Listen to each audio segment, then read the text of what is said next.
各位网友，大家好，今天是2020年9月2号，星期三，欢迎大家参加王健每日观察直播1的节目。我们今天的题目是人民币汇率近期为什么急升啊？最近有一些朋友找我聊这个事情啊，问我什么原因啊？我觉得好像大家都在关心这个事情，而且这件事情影响很大。所以我们今天就讲讲人民币汇率虽然是一个财经议题，但是其实跟我们大家息息相关，所以我们也要关注一下啊。那么最近3个月，人民币汇率涨了多少？3500个点子啊，3500个点子相当于多少？就是对美元大概升值了5%，就说3个月啊，过去3个月，从5月份到现在啊。那么其实涨得急呢，是最近一两个周的情况啊。那么8月初人民币对美元是在 6.98 附近，然后就开始一步一步往上走啊。8月25号突破 6.9， 然后1周之内走到了 6.8 附近。那么9月2号是 6.828， 6.828， 大家记得这个数字吗？ 6.828， 这是一个 6.828 是一个很有意思的这个位置。那么主要的原因是什么？人民币最近急升的主要原因是美元汇率的贬值啊，整体汇率的贬值。美元贬值，还有一个原因是中美之间的利差啊，中美之间的利差有多少哈？我印象中是维持在250个基点附近啊。那么这是高盛是人民币的大好友啊，高盛一直认为，就是最近一个报告，高盛认为人民币未来12个月还会涨啊，继续涨。那么但是呢，其实我们把人民币汇率掰开了看一下啊，其实还是有一点情况的啊。真实的情况是什么？真实的情况是人民币3个月涨了 5% 啊，但是这3个月人民币一揽子货币啊，人民币其实是一揽子货币，对美元是涨了 5%。那么一揽子货币是什么呢？一揽子货币其实贬值 0.8%， 跌了 0.8%啊，也就是说这个人民币相对于其他货币，你比如说欧元啊，人民币涨幅并不明显啊，所以人民币涨的大部分的因素是美元贬值啊，美元贬值。那么你想一下，美汇指数3月22号，美元指数或者叫美汇指数，3月22号到现在跌了多少？跌了 10%啊，跌了 10%。那么这是一方面的原因，就是说你可以看美元最近的跌和人民币最近的涨，它有因果关系啊，它有因果关系。那么这里面还有2个东西啊，一个东西就是人民银行的态度是什么？人民银行有一个逆周期调节因子啊 ，CCA 就是当它不希望人民币涨的时候，那么它就会把这个中间价往下调；当希望人民币往上走的时候，它把中间价往上调啊，往上调。那么我们现在观察这个人民银行的这个 CCA 呢，幅度很小，很小，说明什么？说明人民银行干预这个人民币汇率的意图基本上没什么意图啊，不大想干预它。那什么意思呢？人民银行就是趁着美元贬值，让这个人民币汇率坐轿子啊，涨回来一点啊，涨回来啊。那么现在的情况是什么？现在的情况，从上次联储局的表态来看，联储局近期不会收紧银根啊。联储局如果不收紧银根的话，意味着什么？意味着未来几个月那么美元的汇率都不会大幅上涨啊，它不会收紧银根，它不收紧银根的话，那美元还是很多，美元很多，那么汇率在低位啊，大概是一个这样的预期啊，这样的预期。那当然，如何理解美联储这个态度？美联储这个态度很简单，就是美国经济需要低汇率去刺激啊，就这么简单啊。那么高盛，我刚才讲了，高盛是大好友啊，他预期未来12个月人民币会持续涨。那么基本上所有的华尔街的机构都认为，如果没有这个不确定性，比如说中美贸易战啊等等啊这些因素的话，人民币对美元的走势今年会更强势，那么最近一波的这个涨势会提前到来，这基本上所有的机构都这么认为。那么高盛还说呢，高盛还认为什么呢？这个人民币对中美贸易战这些也更敏感啊。那么从现在来看，这个中美贸易协议会继续执行，那么人民币汇率还有涨的空间。高盛的看法是跟人民币汇率跟这个中美贸易战的关系更大啊。那么这是，但是另外一方面也有机构反过来讲，就是说人民币汇率也有风险。风险在哪里呢？风险在于美元啊，美元一个不小心，疫情要是反扑，因为现在没有疫苗，没有疫苗意味着什么？意味着疫情随时可能会反扑。如果疫情一反扑，那么金融市场肯定会出现动荡，一动荡，美元荒又会跑来。美元荒意味着什么？美元会飙升，美元要是飙升，人民币可能会应声下跌。这是一个人民币的其中一个风险啊，这个要小心啊，这个要非常小心。那么从这个角度来说，也不可能尽信人民币持续会涨的这个说法。那么我有一个我比较喜欢的经济学家叫高善文啊，高善文最近有个演讲，这个演讲呢，我在网上看见我就跟他说，他有一个角度啊，我觉得很有意思啊。他是长视角下的人民币汇率，他把这个视角拉开啊，拉得更宽啊，用更宽的视角来看人民币汇率。他认为是这样的啊，过去5年人民币经历的贬值过程已经结束了，就是5年来，2015年到现在。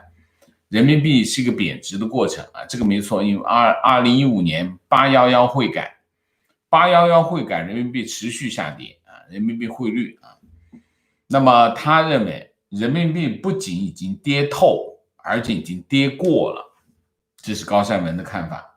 所以呢，他认为未来人民币将会进入较长的升值过程，也许很快就开始。这是他上个星期的讲法啊，他有几个证据啊。第一个证据，中国出口在全球的份额，2015年是个分水岭，之前中国市场的份额不断的提升啊，显示什么？显示中国的贸易品竞争力不断的提升，到2015年之后，份额就持续下跌啊，说明中国出口竞争力在下降啊，原因是什么？原因是因为2005年到2015年，人民币处于明显高估的这个情况啊。那么这个局面是怎么形成的呢？这个局面是形成的是2014年到2015年美元大幅升值，那么人民币没有弹性，实际上人民币有效汇率因为人民币那个时候实际上是跟美元挂钩的啊，那么达到跟着一起升值，美元升值，人民币也升值啊，到了历史峰值。那么如果美元升值，人民币跟着升值，那么出口不就持续下跌啊？这是一个叫什么？这是一个被动的结果啊，这是个被动的结果。到了2015年811汇改，811汇改之后呢，人民币双向波动啊，人民币一双向波动，人民币就持续下跌啊，持续下跌。那么就是说，之前人民币在2014年、15年到了高峰之后，开始就人民币汇率就下跌了。下跌，人民币汇率下跌，实际上是什么？实际上是对2015年和2014年人民币随着美元上升而上升的这个的一个调整啊。那么虽然这个高善文是这么说的，虽然应该是人民币被高估，不能归结于敌对势力、汇改方案流动性过剩啊。之后尽管采取了很多措施，但是汇率始终很弱。根本原因是被高估啊，就是2014年、2015年涨多了啊，很多证据显示啊，这个人民币已经跌透了，跌的现在是跌透了啊。那么因为中美贸易战，中国对美国出口大幅下跌，这是高善文的原话啊。但是2019年中国出口份额比2018年更高了，什么原因？因为出口份额开始逆势上升，就是18年、19年，中国出口在全球的份额比18年更高了。背后的原因是什么？他认为背后的原因就是人民币处于低估状态。人民币处于低估状态，那么中国的出口就获得了额外的竞争力，所以中国在全球的这个出口市场的份额就增加了啊，这是一个。那么他认为今年还有一些因素会抑制人民币的升值，第一个就是中美贸易战，第二个就是信贷异常宽松，就是大水漫灌啊，就是我说的大水漫灌，这是第一个证据啊，就是第一个证据证明这个人民币汇率会持续上升啊，这第一个。第二个，证据二是美元汇率处于贬值的趋势之中。啊，那么可以找出很多原因啊。一个原因是美国经济增长的优势在疫情期间和之后明显下降啊。2008年，就是金融危机啊，美国经济率先恢复，货币政策实现正常化，但是这次美联储大量的发行美元啊，那么美联储近几年货币政策化都是很难的啊，这是一个基本判断。所以保守的结论，美元持续上升的可能性很小，即使稳定在目前水平，也不影响人民币升值的趋势。如果贬值，将会强化人民币。如果贬值讲的是美元哈，如果美元贬值，将会强化人民币升值的趋势啊，那么人民币升值会提升人民币资产的吸引力，那么大概就是一个这样的结论啊，这就是高善文的说法。我总结一下高善文的观点啊，2015年开始人民币贬值浪潮啊，一直跌到现在啊，人民币跌过头了。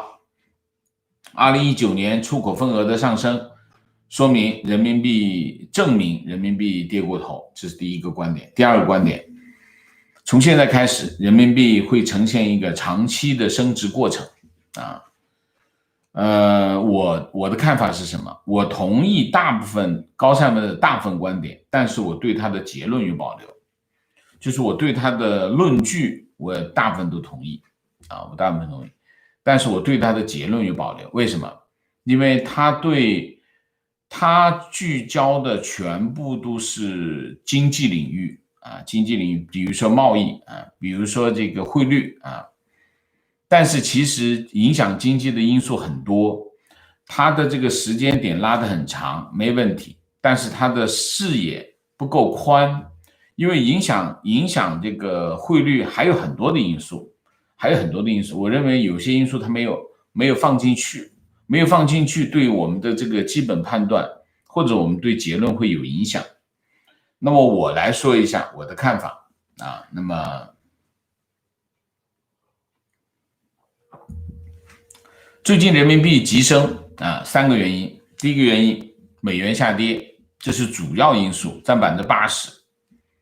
就说美元下跌啊，美元最近的急跌是人民币最近急升的，占80%的原因。那么还有2个原因是什么？第一个原因是什么？第一个原因是中国出口的改善，中国出口出人意料的这个表现，这是第一个原因。第二个原因，人民银行杀控方思维啊，人民银行在市场上它其实有很大的控盘能力，因为现在就是人民银行现有的这个汇率操控工程，让人民银行手中的牌很多，或者是弹药很充足，所以在市场上人民银行的控盘能力是很强的，这是第一。所以我一直在提醒大家一定要小心，因为人民银行它的意图啊，在市场上的反应非常的明显，所以大家要小心啊，小心在这里。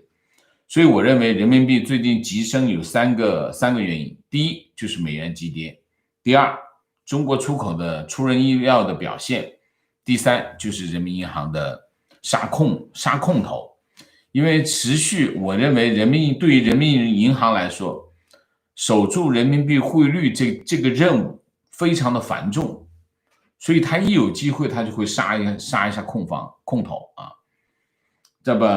那我们再讲一下为什么中国最近特别是今年以来，今年下半年以来，中国的出口表现出人意料啊，表现比较好啊，表现是比较好。那么第一个原因，我认为高善文的观点是对的，就是人民币跌过头了，那么给中国的出口商品中国的出口商品获得了额外的竞争力，这是第一个原因啊，这是第一个原因。第二个原因，大家记不记得中国的外贸企业是最早复工复产？为什么？因为他们更着急啊，他们3月份就开始复工复产。3月份复工复产的原因是他们急于要交货，交1、2月没办法交的货，所以3月份外贸企业是最早复工复产。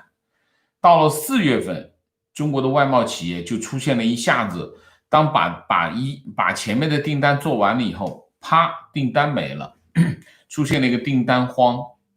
这个订单荒导致什么？导致一大批的出口外贸企业倒闭了一批企业。倒闭了一批企业呢，会出现什么情况呢？这叫出清，叫产能出清。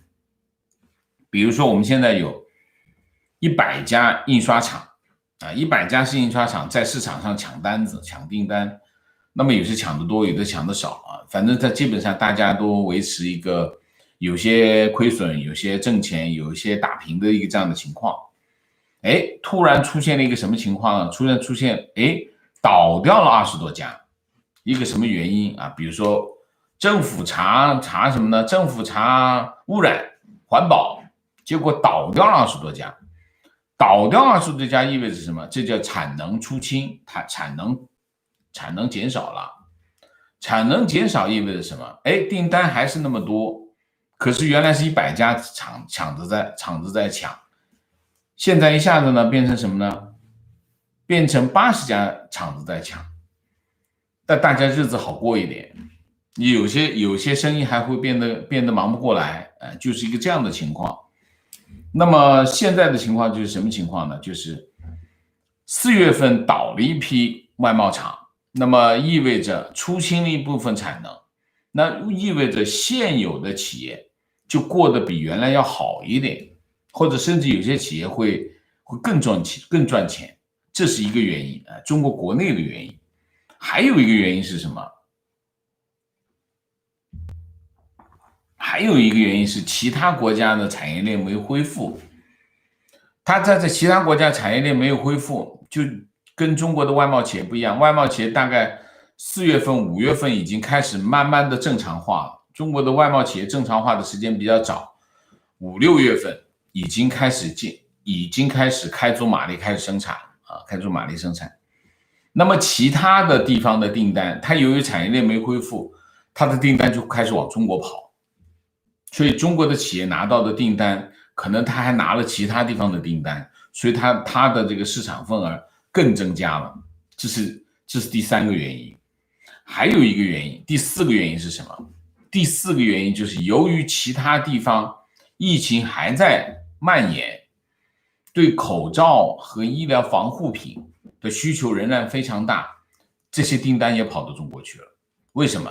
因为中国针对这个医护这个用品的这个产能扩张的非常大，他正好把这部分订单给拿到了，接到了，大概就是这四个原因。所以呢，你可以看，今年下半年整体的就是中国出口的情况非常的理想，出人意料的表现的好，原因就在这里啊，原因在这里。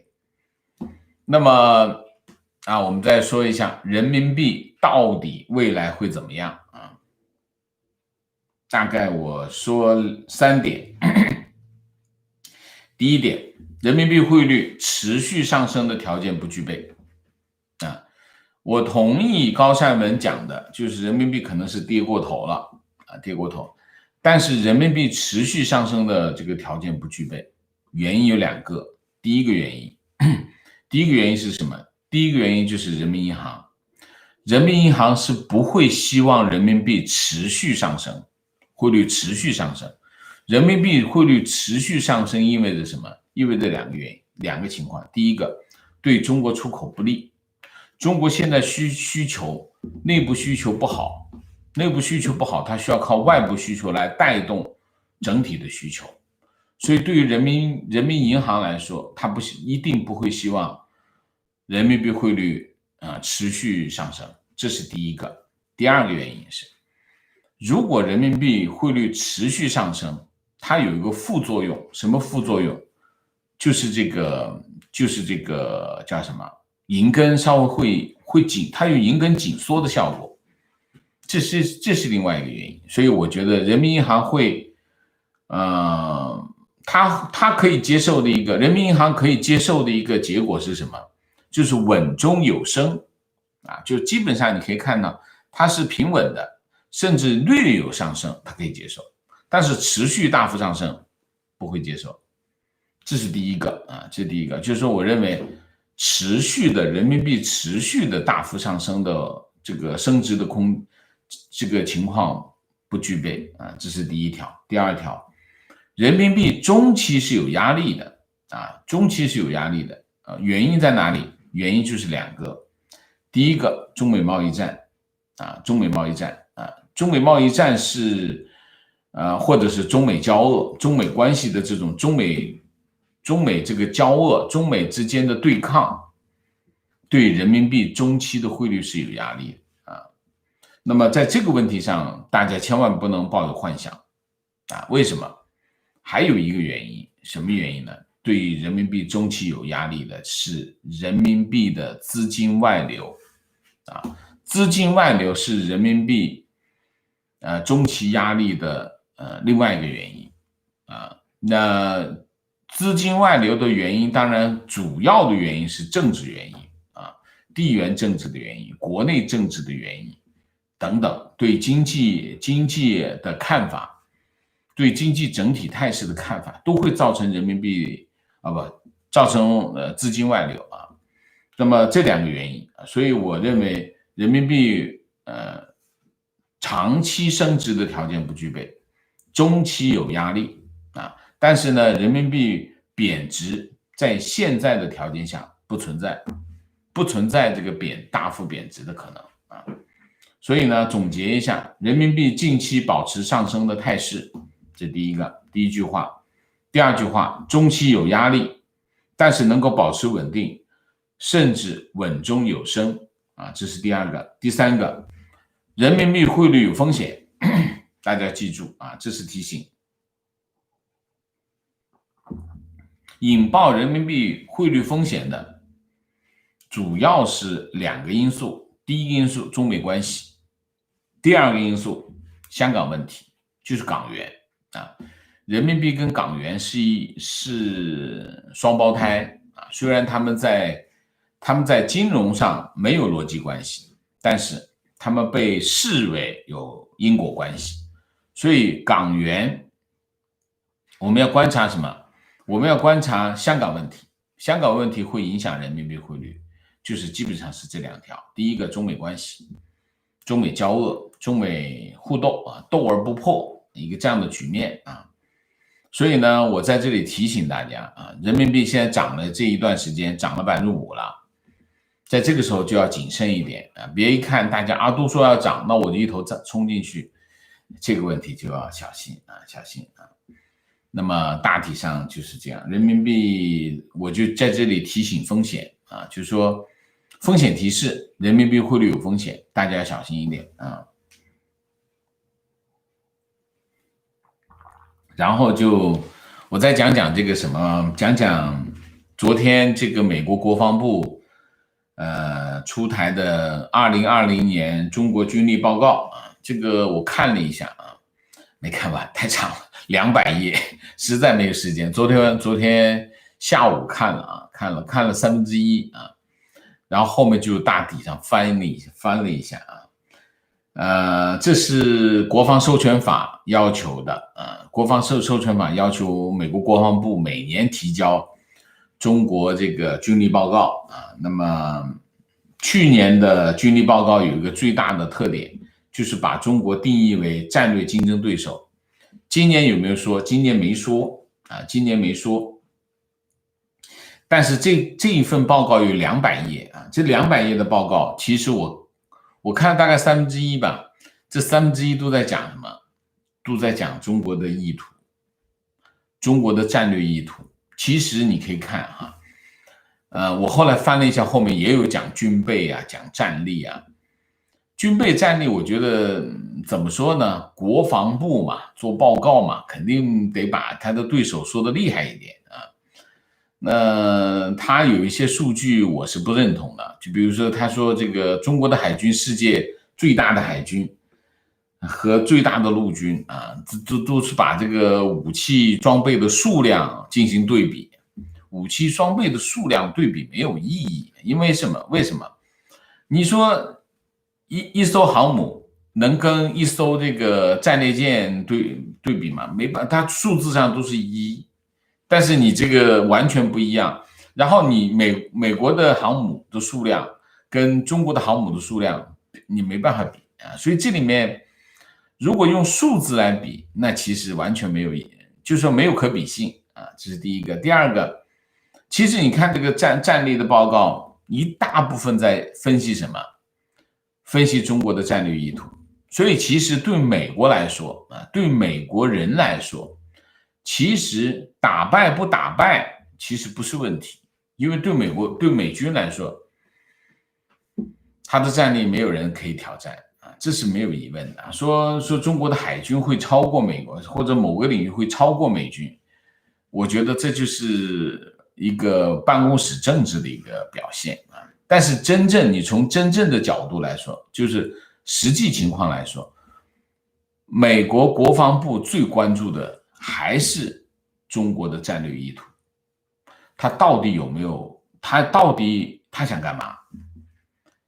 这是他要搞清楚的东西你说这个军力报告到底，但是我还是很佩服他们就是说把我们以前一直认为美国特别是美国的一些智库对中国的分析隔靴搔痒不大能够掌握。但是我昨天看完那份报告，我的体会就3条。第一条，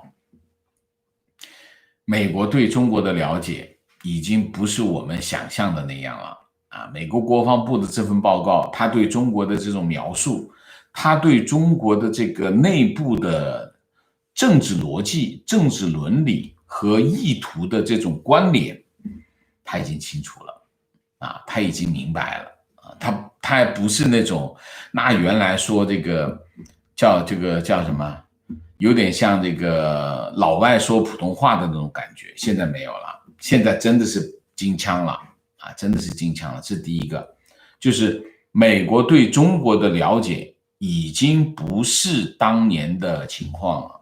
从这份报告我理解，这第一条。第二条，美国对中国的分析相当全面，相当透彻。大家记不记得去年3月份到4月份啊，就是美国贸易代表办公室出了一份报告，出了一份什么报告？出了一份也是大概是200-300页的这个报告，就是讲中国啊，就是在中美贸易战前，他出了一份报告，中国怎么欺负美国的，就是中国在贸易上面的问题啊，出了份这样的报告，我已经忘记了，我把那份报告从头到尾翻了一遍，叹为观止。这美国人的这个功课做的那真的是水平高啊，那真的是范文级的，就是从头到尾有数据、有分析、有理论模型、有案例，什么都有，基本上什么都有，无可挑剔，就是范文级的这个报告，就是美国贸易代表署，大家可以找来看一下，真的很厉害。我昨天看这个国防报告也是一样。就是你可以看它的整体水平非常的高，就是说它很全面、很均衡，而且它建立一种逻辑，建立一种理论，就是分析这件事情的理论，它是在这个报告当中反映出来。这是第二个，就是水平真的很高啊，这是第二条。第三条，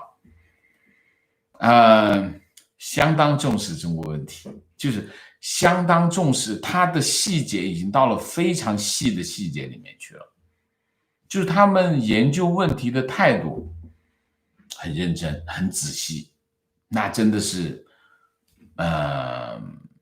叫算无一策啊，算无一策，真的是很到位。就这三个感觉，我真的是觉得。我就想起那个就是美国贸易代表办公室的那份报告啊，很厉害啊。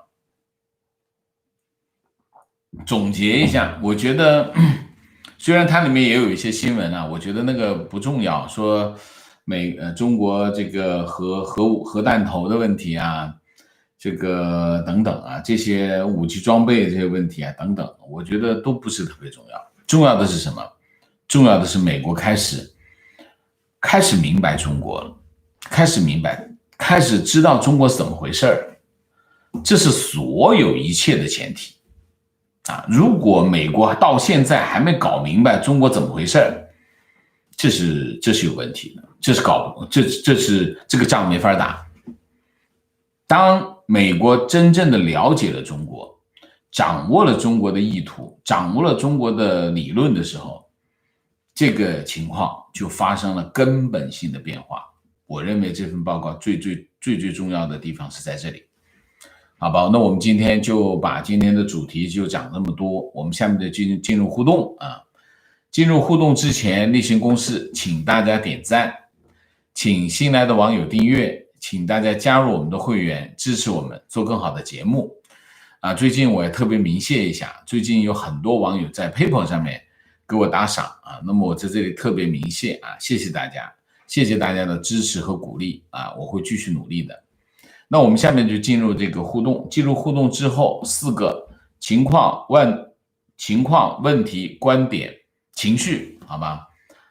大家就不要聊天，然后我们进入互动之后呢，大家不要聊天，尽量的把你的观点和看法写得简洁一点，我们可以多读一点，好吗？OK， 我们现在进入互动啊。好，鸣谢一下郭潘石，谢谢10月天，谢谢 Mike 猪，谢谢 Jessie 蔡，谢谢Sam Y， 谢谢。工作关系很少看直播，一点点心意支持您的付出，谢谢啊。我这里特别讲一下，之前呢就一直没有打开我们的评论，因为中间涉及过我们实在是没有时间和精力啊管理我们的评论。那么5毛来的也多啊，5毛来的多，所以我们就把这个视频的评论呢就给关掉了啊。那么一直以来就有网友在跟我讨论这个问题啊。那么我最近呢，我昨天呢，我就试着把这个评论打开了啊。那么我今天还会再试着把评论打开啊。那么希望大家如果有需要的话，去评论区吧。啊，我希望五毛别那么多吧，这不要再把我们的评论区变成他们的火炮阵地啊。希望大家能够提供一个讨论的园地给大家，好吧 ？OK， 情况，今天看到的墙内的公众号发表的观点，人民币持续走高，似乎并非吉兆。由于汇率升值已经无法吸引热钱流入，货币框架被迫做出转变，这一幕恰好与1990年的日本相似。另，中国建设银行金融市场部发表文章，指人民币迅速升值出乎市场预料，事实上不利中国出口商，出口商需要防范人民币汇率加速升值带来的风险，而进口商客户要防范美国外交行动升级导致人民币汇率短期大幅贬值的风险。人民币汇率升值当然对吸引外资是有利的，因为外资对于一个外商投资者来说，汇率稳定才是他要规避的，他最想看到的情况就是汇率稳定，他并不指望升值，也当然也不希望贬值啊，他希望稳定就好，稳定的话，他所有的计算都是可预期的啊。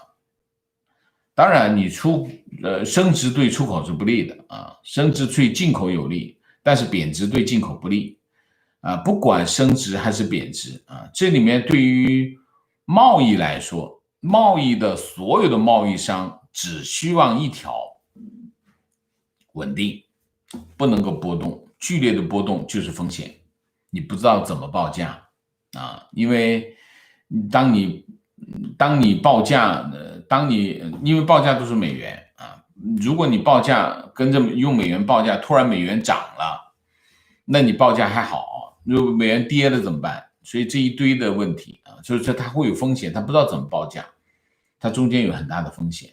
当然，你说我做出口的，人民币在贬值啊，人民币在升值，对我来说是不利的啊，所以只有贬值对我是有利的，所以这个情况，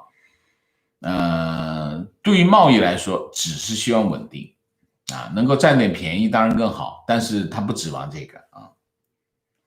观点：人民币强升会对出口不利，为什么官方要操控强升呢？因应进口大量粮食，人民币升值可以买更多的粮食。再者，身为前世界工厂，出口已经逐渐萎缩。两点，第一点，它不会因为仅仅进口粮食来做这样的汇率安排，因为对于一个经济体来说，粮食进口实在是不多啊，所以不是一个决定性的因素，这是第一个。第二个，中国还是世界工厂啊，还是世界工厂。中国仍然是世界上最大的出口国啊，这个还没有改变啊，这个没有改变的啊。观点：人民币升值其实也是个坑，理论上汇率升值对进口是利好，但近期中国需求不振，导致进口下滑，加上国际油价、原料价格在低档，导致整体不因这波货币升值而占太多的便宜，货币卡在国内出不去，会导致资产价格上升而形成泡沫。上世纪80年代的日本正是日元升值导致掉进资产泡沫的大坑。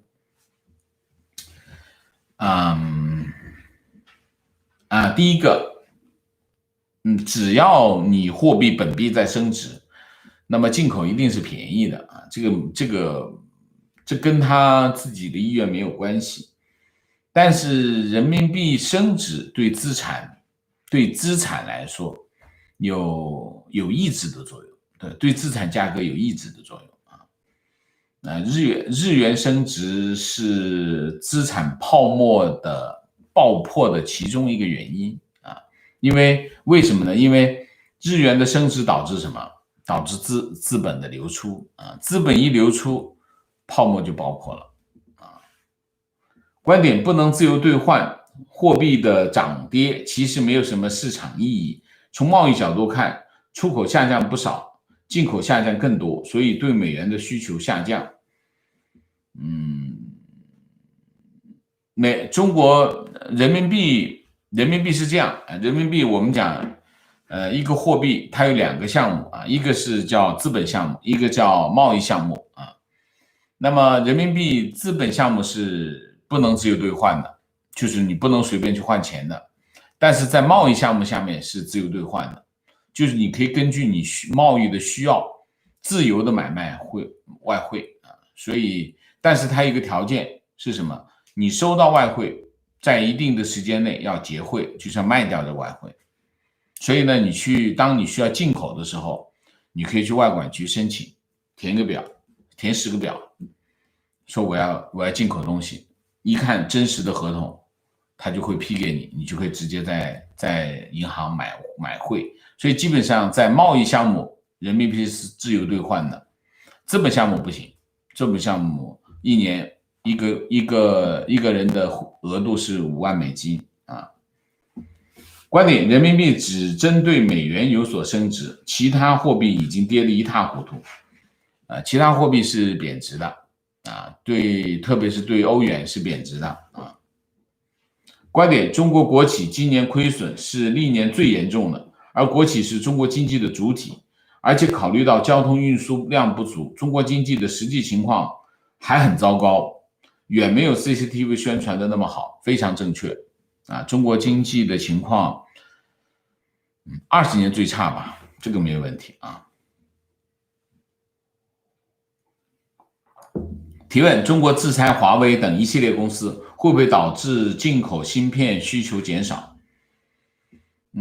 进口芯片有很多种啊，芯片有很多种啊，其中有一种是手机芯片啊，对华为来说主要是手机芯片，还有什么芯片？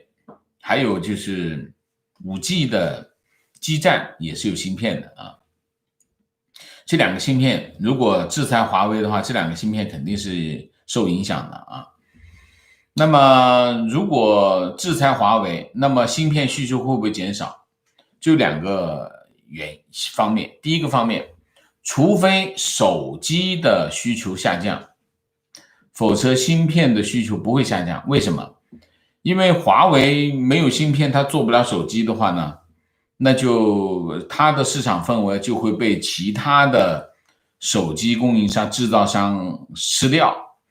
他们还是需要芯片，他们只要卖手机，他就需要芯片，所以那个需求还是在的。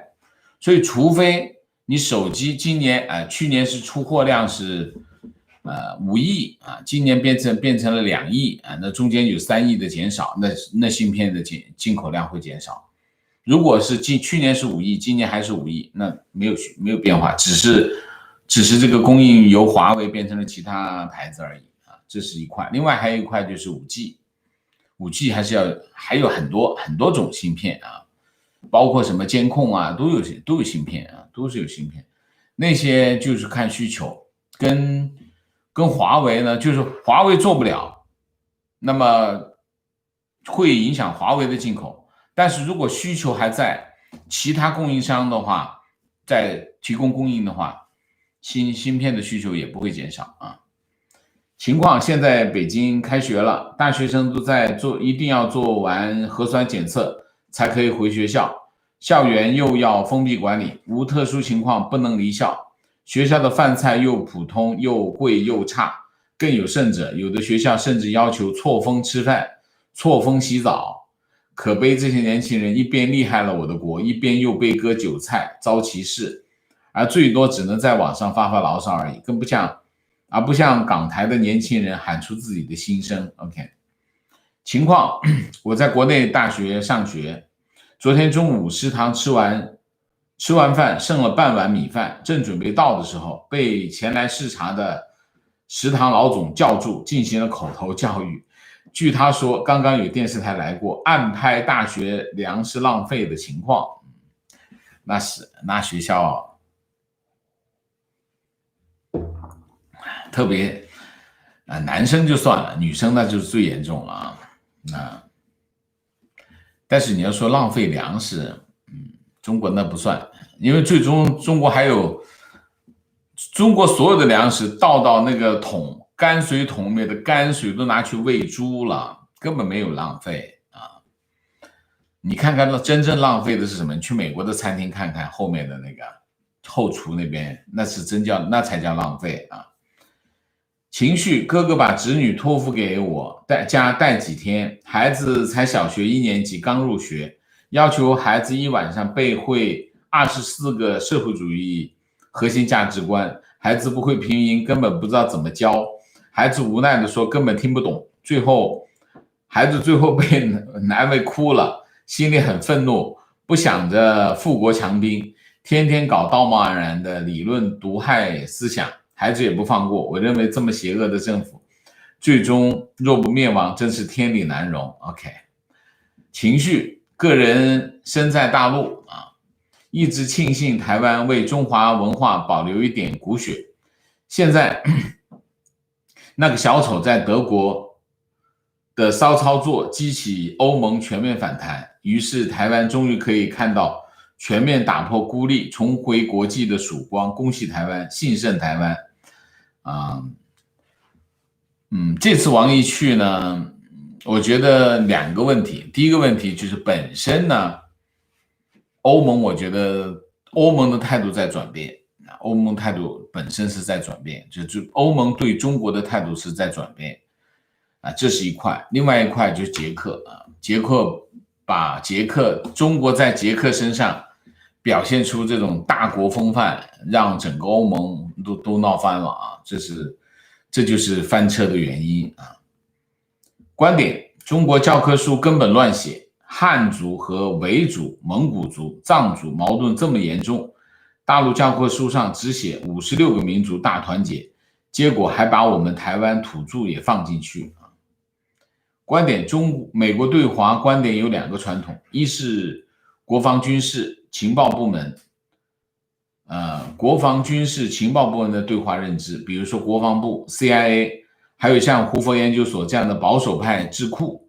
另外一个是学术界，就比较左派视角，像一大批大学和自由派智库。我的看法是 CIA 等情报部门还有保守智库对华认知始终还是清醒的。 OK， 提问王老师，9月1日林郑说香港在回归前后都没有三权分立，那么请问这是真实的吗？没有三权分立，如何保证司法独立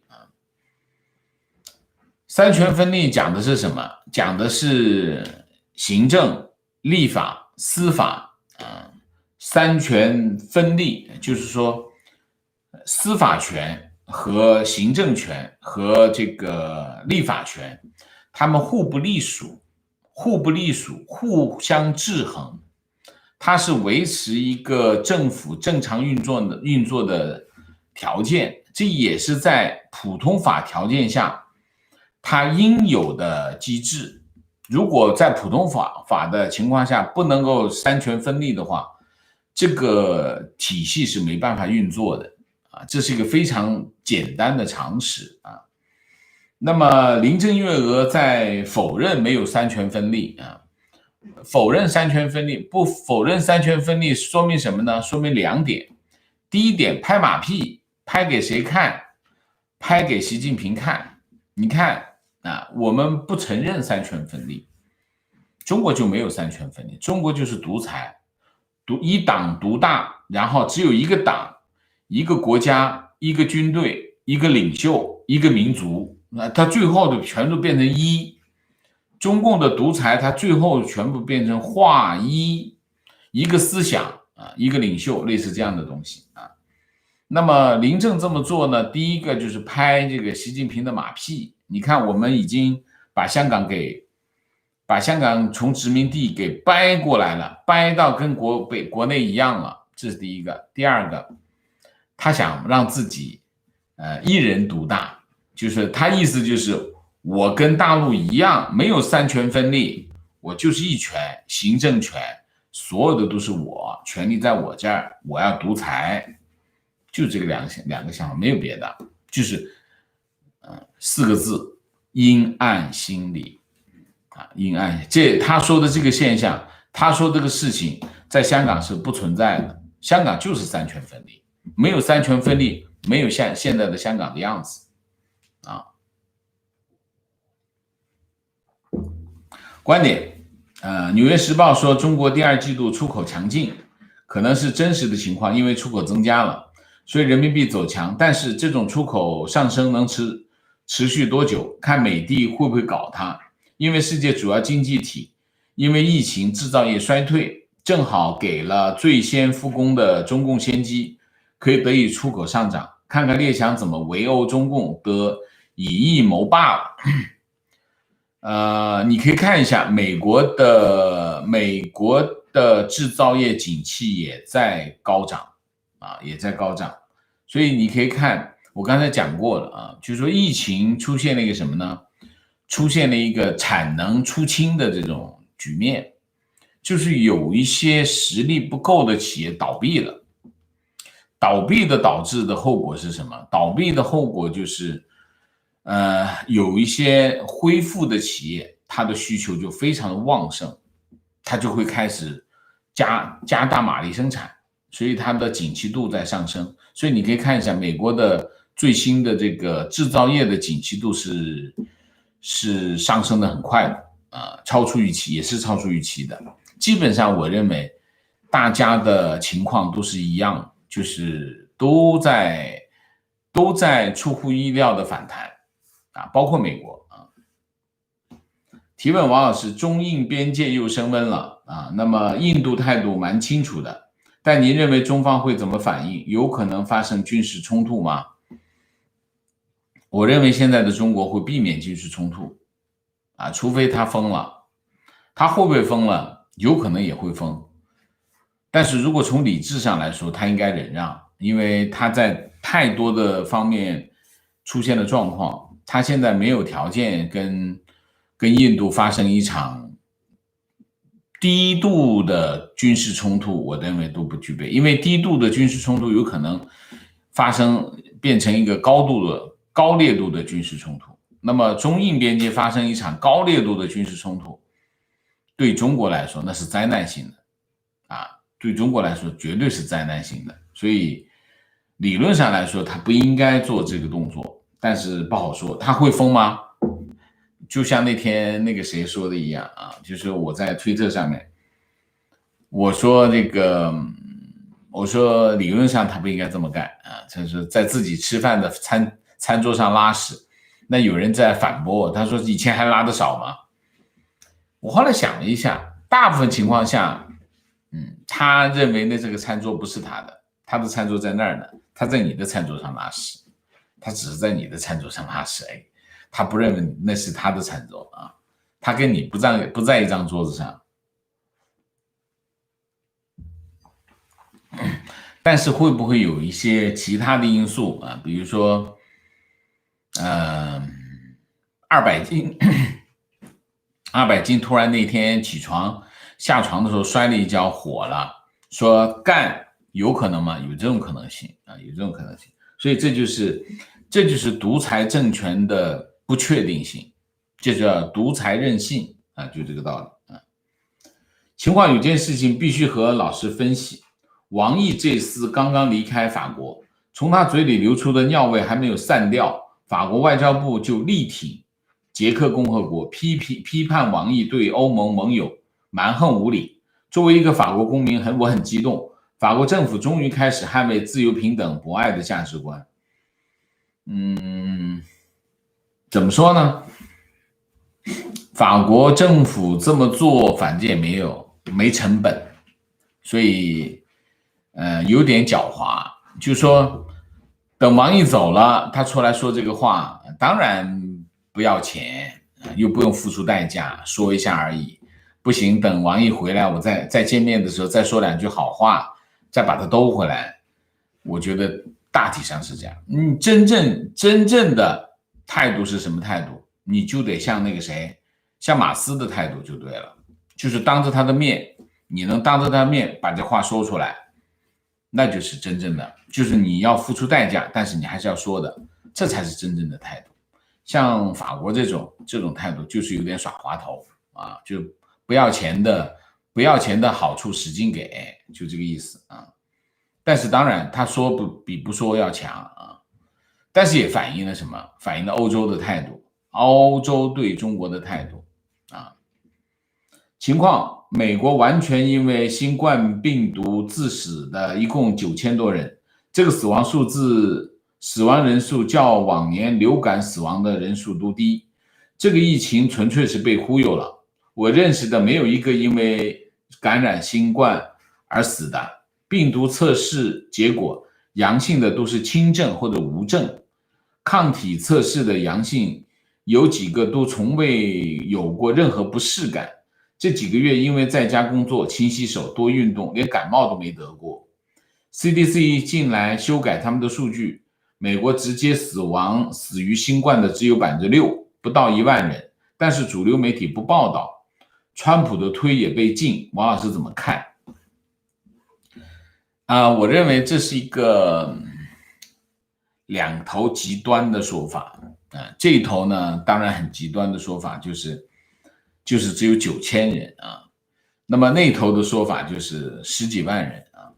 那么这里面有没有真相？有真相啊，真相我们都没看到啊。那当然很显然，很显然的是什么？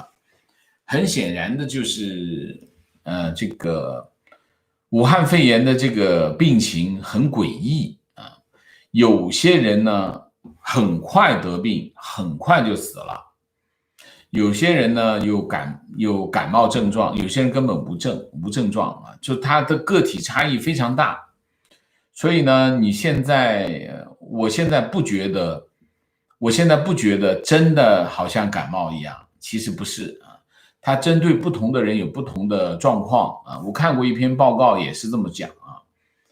所以在这个问题上，在美国当然我不相信他死亡人数少于1万人，我是不大相信的。我觉得几万人肯定是有，中间就是中间出现的问题是什么？就是这件事情被高度政治化。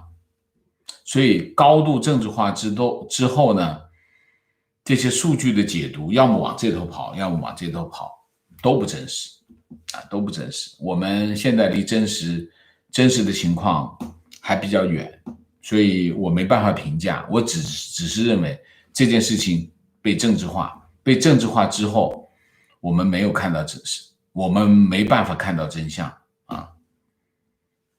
观点：中国经济的发展的基础是经济自由。70年代末，所谓中共养活中国人的模式计划经济已经破产。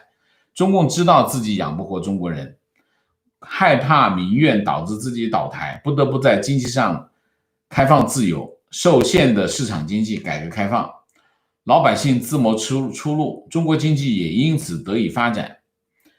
而中共倚仗权力在不断的割韭菜。中共对中国经济无功而且有害，中国人不单是自己养活自己，而且还要供养中共，更别说近年来国进民退，将中国人仅有的经济自由又一步步收回。很对，这个观点很对。中国经济的活力来自于什么？来自于自由，就叫经济自由啊。那么政府对经济、对市场干预的越深，中国经济就越完蛋。中国是政府干预的越少，中国经济就越好。这就是是过去几十年证明的理论啊，不是我说的，是实际上就是这么发生的啊。所以经济自由对中国非常重要。但是你可以看啊，现在发展国有经济啊，那么国有企业。然后就是政府对市场的干预，其实就是经济自由的没有消失啊，那么经济的活力就没有了。这是目前中国经济的核心的问题啊。提问：中国重启经济得以内循环为主之后，人民币汇率操控工程会变得比较少吗？如果第一个，内循环意味着什么？内循环意味着出口的减少因为它没办法出口，它只能内循环，这是第一个。第二个，如果出口比较少，那么人民币汇率的操控工程会更严重，而不是更少，因为外汇少了，那我得更严厉一点那么你比如说现在的情况是出口出人意料的表现很好，那怎么办？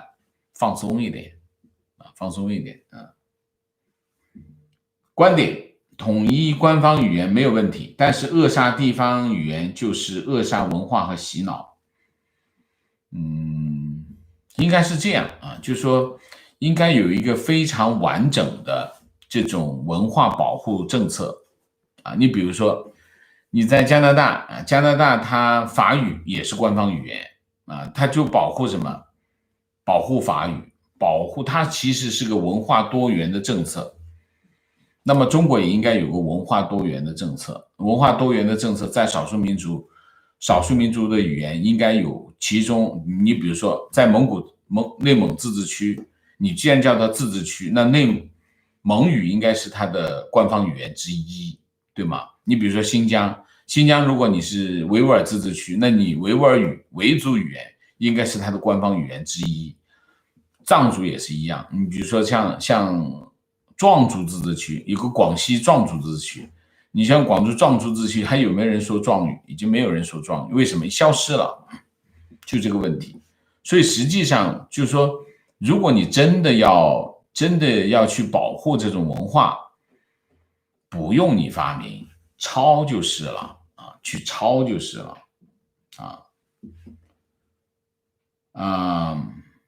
情绪本身已经接受中共基础教育后出国的，还想给孩子送回去读小学打好基础。自从疫情以来，再也不想了，置同胞于国外不管不顾，回国还设置各种坎儿，想回去还要被各种洗脑。个人觉得有独特思想和辩证思维才是最好的基础。情况：王老师好，美国大货运输量去年今年初在每天52000件左右，是10年内最多的量。到今年4月、5月已经降到每天2万多件，7月恢复到58000，现在6万以上那经济恢复得很快观点：政府对中国境内个人的外汇管理重点在于外汇在境外的来源或者去境外的用途，而不关心你结汇后人民币在境内的用途，或者购汇的人民币来自何处。对境外的外汇管理正好相反。OK， 观点：王先生说法国谴责王毅的无成本的投机，认为没有当面说是不对的。王毅是在离开法国后到德国才发出战狼的嚎叫，在此之前，法国外长如何当面谈而德国在听到王毅这段话后，马上开记者会上当面斥责了王毅。OK， 提问：王老师如何看待李嘉诚？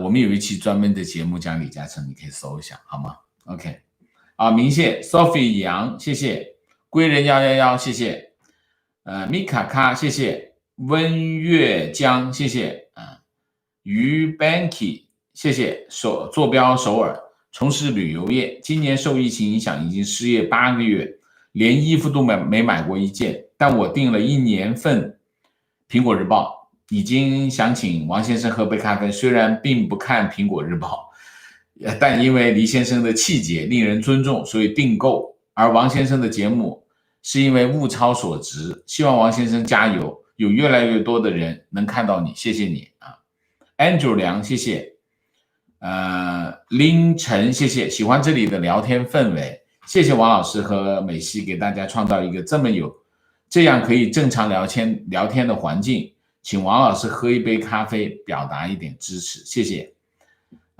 邓丹，谢谢。好。好，我们今天的节目就到这里，感谢大家的参与，我们下个节目再见。再见之前，请大家点赞，请新来的网友订阅，请大家加入我们的会员，支持我们做更好的节目，做更好的自己。谢谢大家，谢谢。